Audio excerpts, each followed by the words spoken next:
it is pertinent to note that the value chain in the downstream should be sustained to allow other investors to continue to play their role effectively. This will go a long way in protecting those who have invested in the oil and gas sector.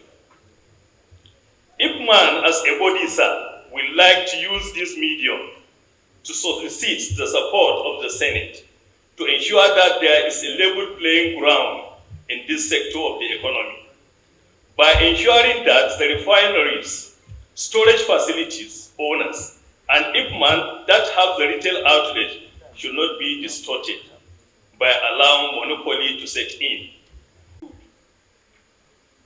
Right now, as I said, we bought about 50 million barrels of crude. About 60% of that comes from NNPC, and we are thankful to them for their support, and we hope we'll continue to get this support. About 20% of that had to be imported from outside, and then 20% we purchased. So that's our third question. And we count on support of the committee, the regulators, and other stakeholders to ensure that the refinery succeeds, because if it does, aside from the other obvious benefits, like FX generation, job creation, and the rest, most importantly, there is the psychological benefit of giving Nigerians and Africans in general the confidence that we can succeed. We can build big things and make them successful. And that in itself is... We are committed as a country, to ensuring that we'll complete the rehabilitation of those refineries so that we can reduce the level of import that, we need, to be able to serve the needs of Nigerians. We're also committed to supporting Dangote Refinery. We are committed to supporting the modular refineries. And we have been resolving whatever issues that are brought to our attention from time to time. See what's happening in the media. Targeted personal attack on my person, on the institution. And we all know how this works. They are deliberate, they are calculated, so that create the impression that the NNPC Limited and our leadership are doing anything to create economic sabotage in our country. It is far from it, Mr. Chairman. This company has grown, Mr. Chairman. We're proud to say this. From a loss company for 43 years to a profit-making company today, Mr. Chairman. Mr. Chairman, it is very clear from everything you have said through this investigative hearing that you can see the majority of the issues you have raised have nothing to do with the NNPC Limited. Yet, everybody believes, by sheer misinformation, which my minister has highlighted, that NNPC is responsible for creating any economic sabotage in our country. Chairman, there are rules, there are regulators. We follow the rules. Nobody will bring product into this country that doesn't meet specifications. If it does happen, it's crime. It couldn't have passed through any regulatory institution. It is impossible. We all know what happens. Smuggling does take place. And I'm happy that the Customs Service is here. No one can deny that smuggling takes place across our border. But for PMS and every other commodity that I can think of, this is real. Mr. Chairman, when the details come, we will tell you what we know.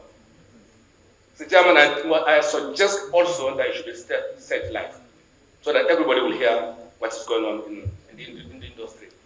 There is a commitment to dealing with these issues, and the focus also remains in the oil and gas industry in improving incentives. Already, Mr. President has signed some executive orders which have meant that oil and gas investments, particularly in the gas sector, have started to flow back. We saw a $500 million investment just a couple of weeks ago, and we are told that about $7 billion. There was a $500 billion investment already made, and around $7 billion on the sidelines, waiting for the correct investment environment. The outlook for oil prices for the rest of this year and beyond is positive, is strong. We expect the price of oil to stay relatively high, and so we must seize this opportunity. Amongst other things, we must seize this opportunity to maximize the whole oil and gas sector value chain. You will agree with me that this is truly a challenging period in the recent history of our fatherland. The supply of refined petroleum products has been irregular and problematic. The long queues at filling stations is also a testament to this challenge. A situation whereby we now depend almost entirely on the importation of these products, even when we daily supply the world about 2% of its crude oil requirements, is to say the least, highly worrisome. We also have at hand a grievous issue of national concern that directly borders on the importation of hazardous and substandard petroleum products. And the essence of today's meeting is one, for us to be able to meet with the stakeholders and to be able to also make you to be a part of our agenda setting, and most importantly, to be able to appeal to all stakeholders. In the meantime, by saying, let the accusations and counter-accusations, stop. We understand the concern of Nigerians. A lot of Nigerians are concerned about ensuring that we do not kill local initiative and local investment to allow them to survive.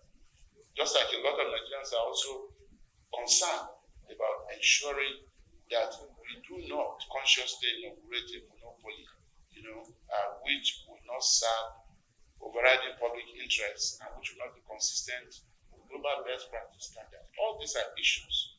But in the meantime, while we work with you to address all of this, we call on all our stakeholders